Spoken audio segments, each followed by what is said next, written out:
If you wander past the hedgerows at the moment, you will notice big blossoms of majestic elderflower. Perfect specimen. Its sweet, floral, delightful flavour makes it perfect in so many desserts. But today, after picking a bunch, I'm going to make an elderflower, champagne and raspberry jelly that will be a dance on your taste buds.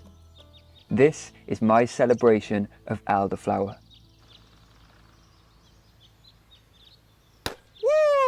Woo! To make the recipe, first up get some champagne or prosecco into a saucepan along with some water and some maple syrup for sweetness. Then add your elderflower and let the mixture infuse for around 15 minutes.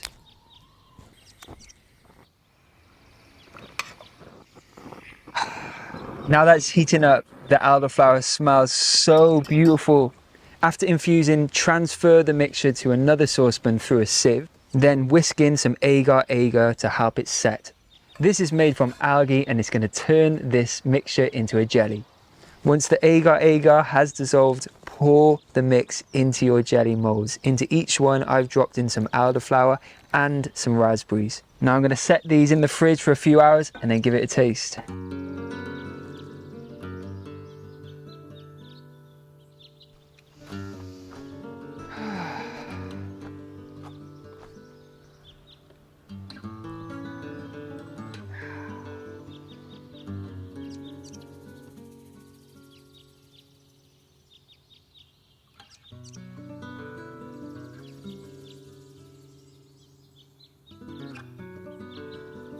Oh, look at that. Oh, that elderflower is so refreshing. It goes so good with the champagne too.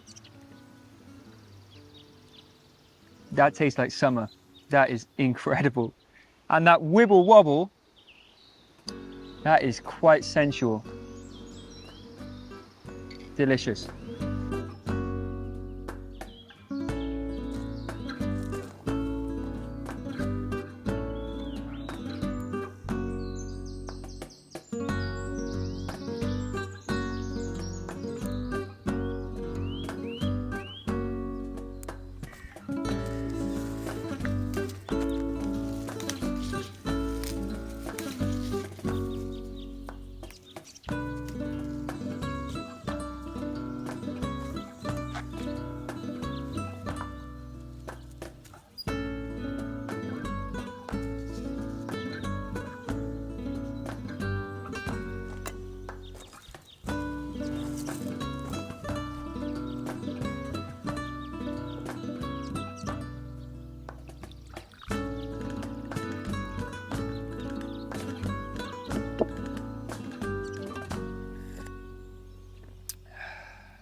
Guys, welcome back. We are halfway through June, the sun is shining, the garden is blooming right now. There's so much to show you, so I'm going to give you a little walk around because you have to see some of the crazy things that I've got growing on right now. Let me show you. First thing I got to show you is these cauliflowers. This ain't no average cauliflower. Look at this work of art. Oh my word. Now this is called Romanesco. If you've not seen it before, it's like a sister of traditional cauliflower. I'm amazed every time I see this plant. Just the way in which it's formed, it's just nature at its finest. Guys, you will know what bed this is. This is the garlic bed. You've actually followed the journey when I sowed the garlic clove, and it's now, it could be ready now to harvest. Let's have a look.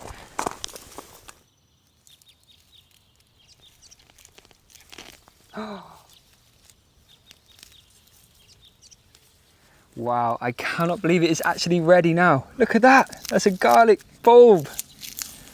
Wow.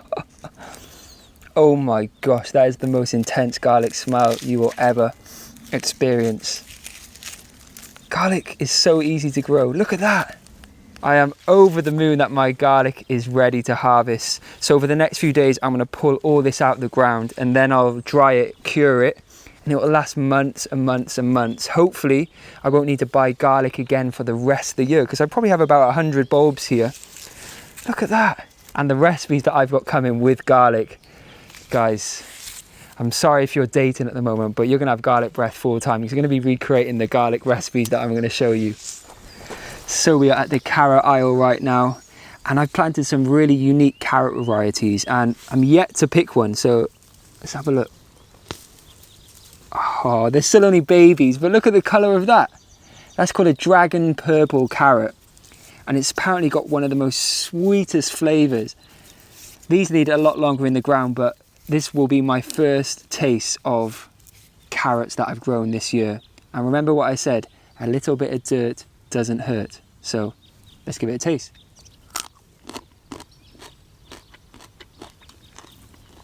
Wow. That is so sweet. So it looks like a tropical rainbow. Or sunset. It looks like a tropical sunset. All right, so we've had carrots. Now we're gonna go to beets, and this is,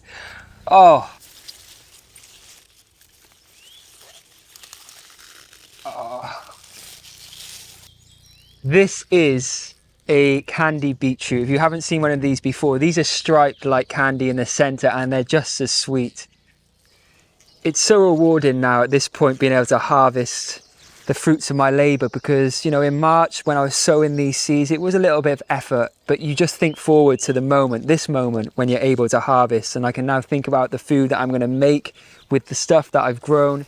I made a lovely salad with this the other day. These are the exciting months when it comes to growing food, but it's all on me now to then try and preserve this food and to be able to sow more stuff. Once I've pulled out, let's say, all the carrots, all the garlic, what's going in next? That's my next task. It's a constant cycle, and to try and be self-sufficient, you have to plan ahead and have to try and think, how can I utilize the space as best as possible to grow as much food as I can? Oh man, this is the best time to be in the garden. I've got the peas, the lettuce, the chard. The beans are climbing up, the onions are looking beautiful, the flowers are out. It's just a lovely time to be here. And talking of preserving food, it's so important because I'm growing so much. How can I store this food and make it last a lot longer? So recently I made an amazing kraut, a sauerkraut with my chard. So I'm actually making it my mission to get more people into eating Swiss chard. This beautiful plant is a kaleidoscope of colour. Traffic lights of leaves that make your garden look beautiful, but they also taste so sweet and earthy. Think of beetroot meets spinach. To make the kraut, grab a big bunch of chard and give it a little wash. Then shred it fine. I then add it to a big bowl and weigh it. Then I add 2% of its weight in sea salt. And we have 1,050 grams. So let me just use my mathematician brain. That is... Hey Siri, what's 2% of 1,050? Oh, 21 grams.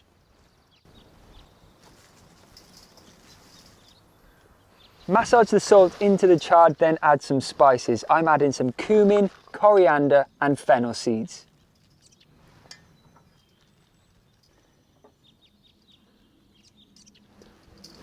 Set the chard aside for at least 30 minutes for the salt to draw out all the liquid. You know who loves chard? My chickens. Chickens! Chard time! Chard, here they, look at that one. Oh, that's my favourite one. Ernie, give me, oi. You love your chard, don't you? They love the chard as much as I do.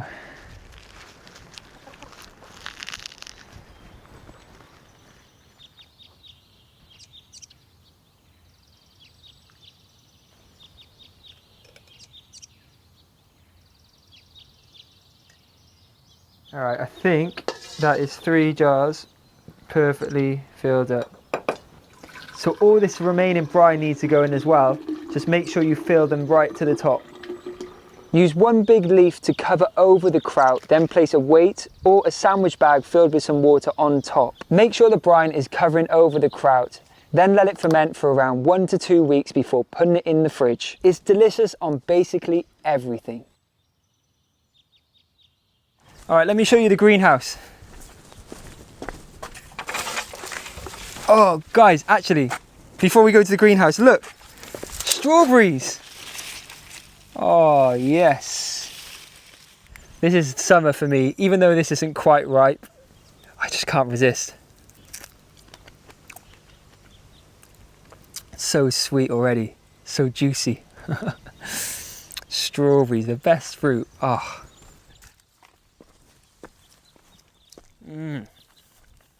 So good. Now I can't spend too long in this greenhouse because it's unbearably hot, but let me show you the progress of what's going on in here. It looks great at the minute. So as you can see, we've got my tomato plants all the way up the side and at the back here. And the other day I just sort of trimmed the leaves and all the suckers off them, and that just helps force the energy of the plant into producing really good quality big tomatoes rather than a load of leaves essentially. So hopefully I didn't do that too soon, but there's lovely flowers on them. That means we're gonna have nice tomatoes, I hope. But look, we've even got some tomatoes growing already. So in a few weeks time, I'll be able to harvest them. I'll have them for breakfast. I'll be showing you guys a lot of tomato recipes, of course. But everything's coming to life in here. I'm so grateful for this space. If you didn't watch the recent homestead video where I showed you me and my dad building this, it was a real feat to build it, but now I'm in here now with everything blossoming. It's beautiful. We've got the cucumbers that are rocketing right here. Even the watermelon is flowering. The aubergines are starting to produce their flower to produce the fruit. The peppers are looking good. Oh, this is paradise. It's going to be amazing in a few weeks' time. I can't wait to share the journey with you. So here's the terrace garden. I've got 4 beds here complete now. The front bed is filled up with my courgette, my squashes, my pumpkins. We have beans in between them. Behind, I've got my celery doing really well. Leeks, more beans, some tomatoes at the end just because I want to see how they fare outdoors. On this aisle, we have my corn, which I planted out a few weeks ago, and it's doing really, really well. It's so lovely watching corn grow, and I just think it's a beautiful plant. It's going to be about 6 feet tall eventually. And then underneath this netting, I have my brassicas, which is things like my kale, broccoli, cabbages, things like that, because soon I'm going to have a load of caterpillars and butterflies take to my garden like it's their own garden. Oh, so there's a little bit of a tour. There's still so much I've got growing that I haven't shown you, but we'll save that for another time. But let's check in with the chickens. Hello, girls.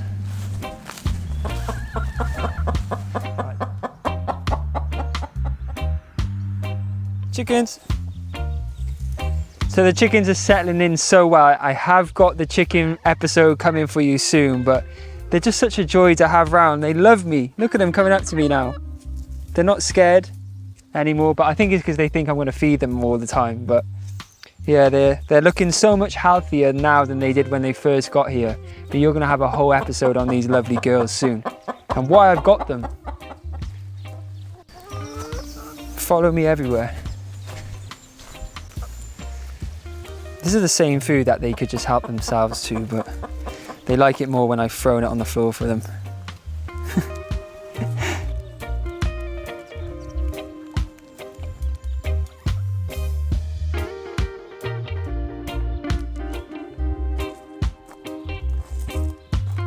With my baby zucchini ripe for the picking, I wanted to have a go at making an Italian nonna's classic dish, stuffed and fried zucchini flowers.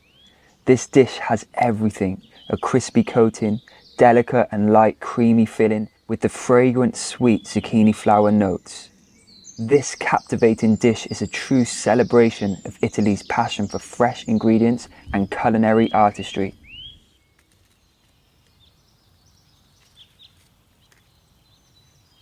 Smells roasted already. After collecting my baby zucchini, I soak them in a little water to soften the flowers. Then grab some fresh herbs, some chive and nasturtium flowers, which will add a peppery punch to the creamy filling that I'm about to prepare.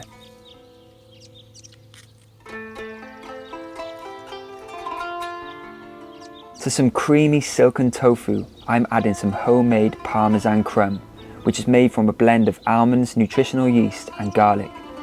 To that, I'm adding a kick of dried chili. And for some zing of freshness, some lemon zest.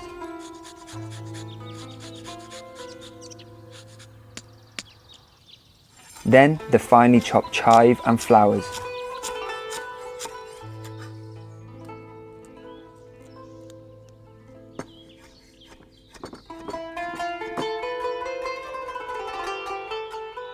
Followed by a pinch of sea salt.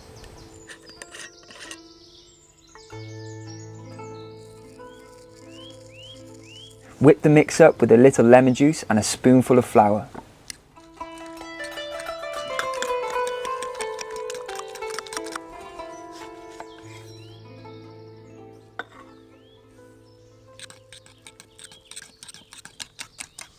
I'm going to transfer this mix to a piping bag, or if you don't have one, just use a sandwich bag that you can trim the corner off.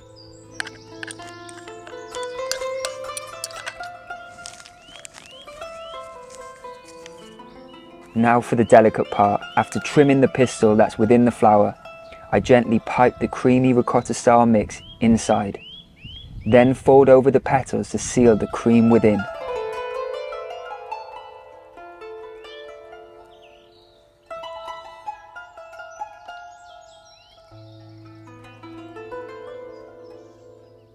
To make that crispy batter, add some cold sparkling water to some plain flour and season it with lemon juice and sea salt and whip it up until it resembles a pancake batter style consistency.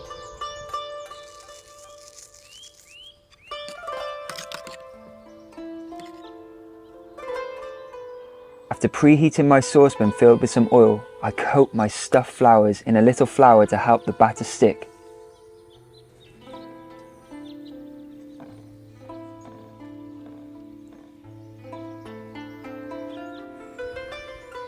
Then dunk the zucchini into your batter and fry until crisp and golden.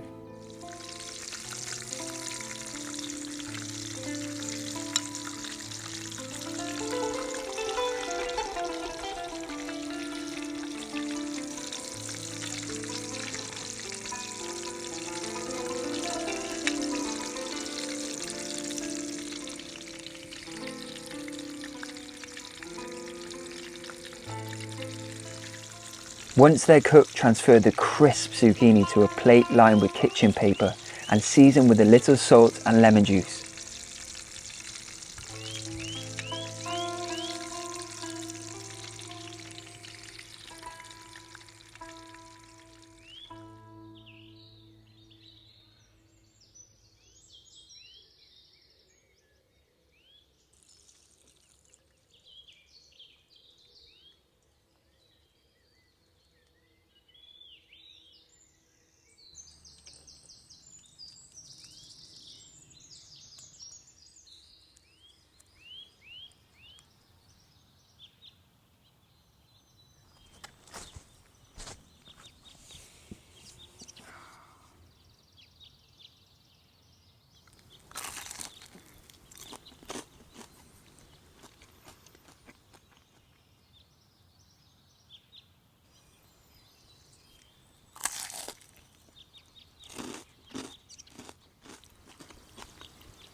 That's the best mouthful of food all year.